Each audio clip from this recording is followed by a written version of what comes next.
Greetings everyone, my name is Etterville, and welcome back to my Let's Play of Make a Good Mega Man Level Contest, or Megamo for short.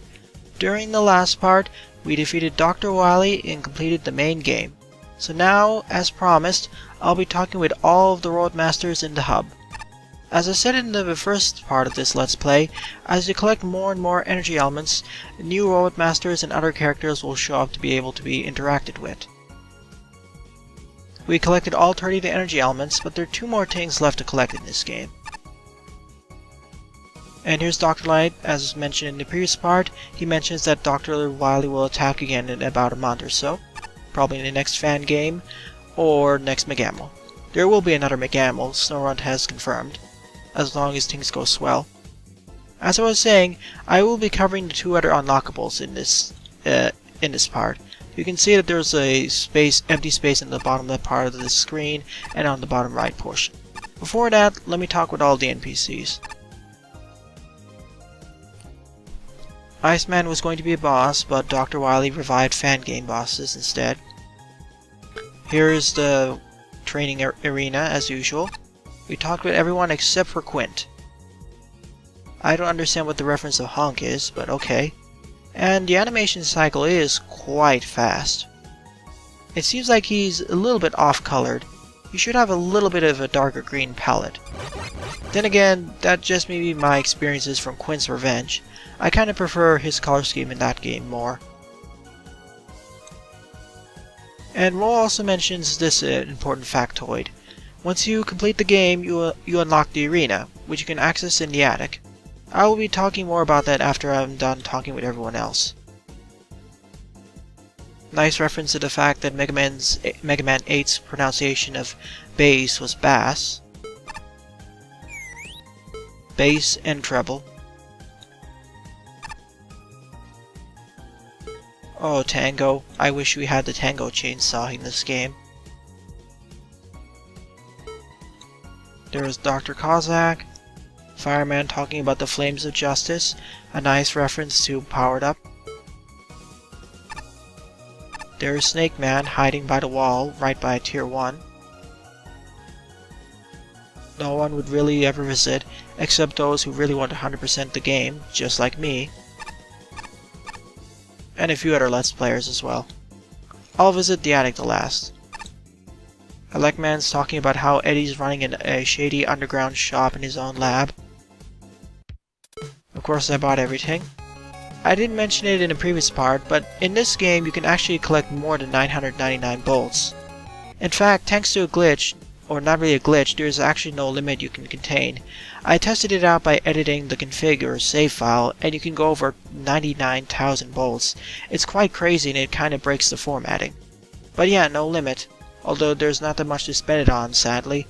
I would have liked some exorbitantly expensive costume items, like maybe a roll costume, a Dr. Light costume, or a base costume. Something that would cost more than 1,000 bolts and make it worth it for grinding up all the bolts. Perhaps in the next Megamo. Cutting edge technology, Cutman. Yeah. Here's Concrete Man disguised as Klinka. Would have liked if there was more costumes, of course. There's only one in this game. One alternate one. Time Man wants to get back to research. Plug Man doing a plug for Talkhaus and Sprites Incorporated.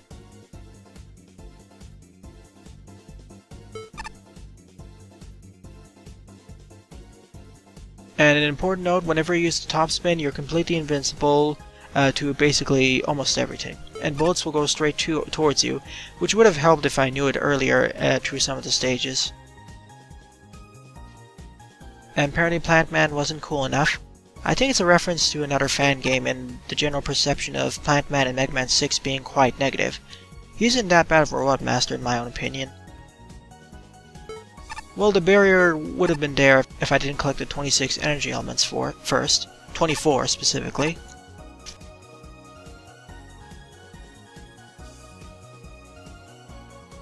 And yeah, the magic card acts like a boomerang. That's why it's one of my favorite weapons.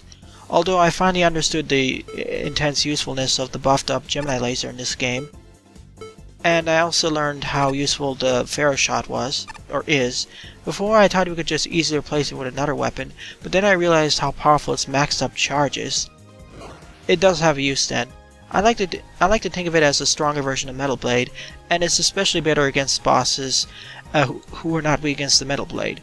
As the Metal Blade will trigger their normal invincibility frames, and well, you have to wait out until they regain or get out of invincibility mode, whereas with Pharaoh Shot you can do a much bigger punch.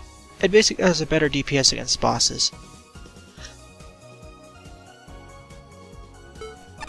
And the multi-hit targeting we'll see during the boss rush. Part horse, part man, okay. I don't know why you're part horsefish. And Stone Man gets to stand right on top of the top 4. As I already talked with the characters in the tiers themselves, I won't re-talk to them. There will be no differences there. No new robot masters show up in the tier hub worlds.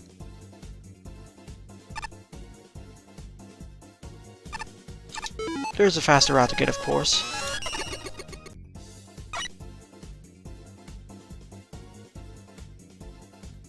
But overall, my current enjoyment of the game throughout this Let's Play has been pretty positive.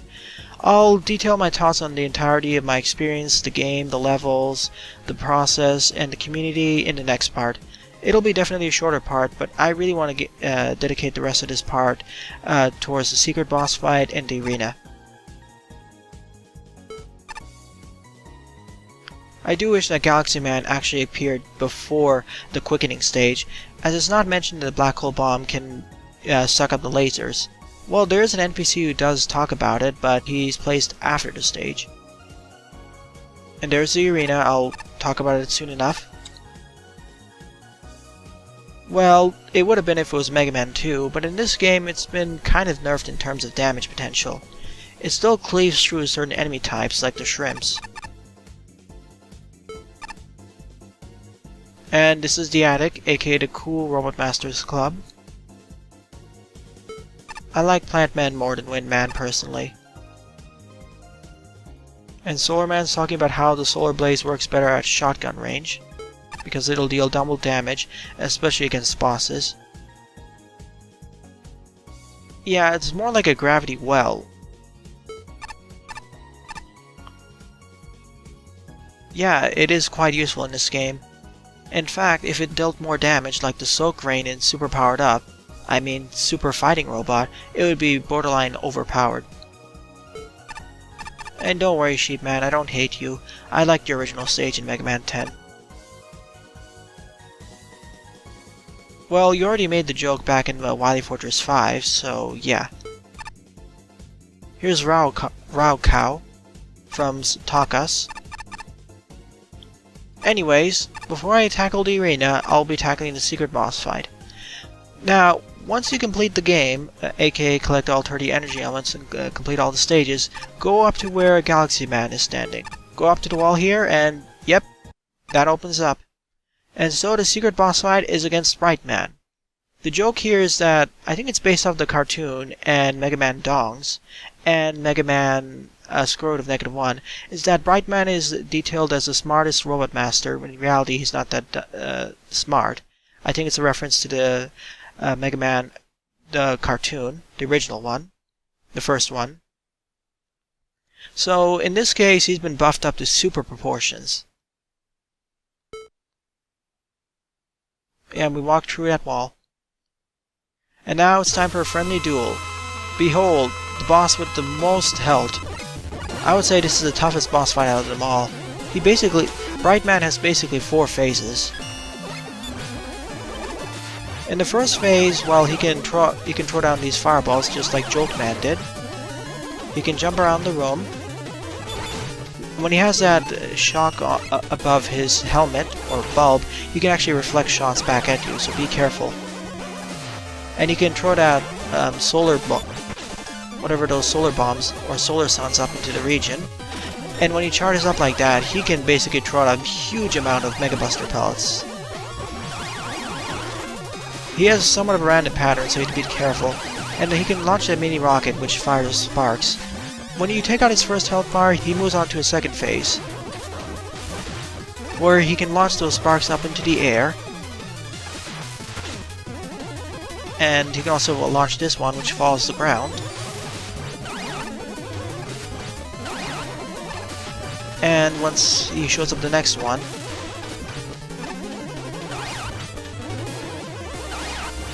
and that one, if he fires that shock over in the middle of the air, it will split up into 4 directions, so be careful.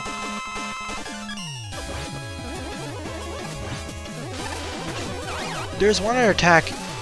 When he absorbs that lightning bolt from the ground, be careful, he'll fire a shockwave to the ground.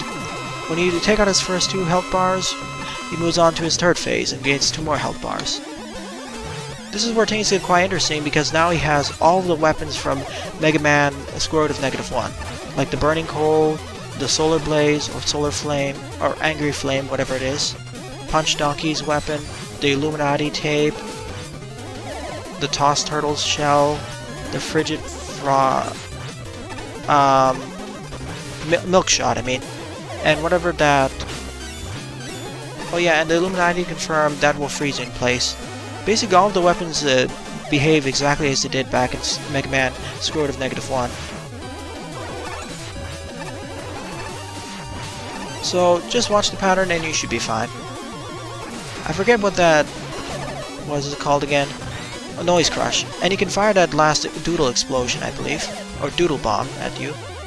Really, if you memorize the patterns, it shouldn't be too bad. In fact, if you played Mega Man *1, you should be familiar with several of these weapon firing patterns.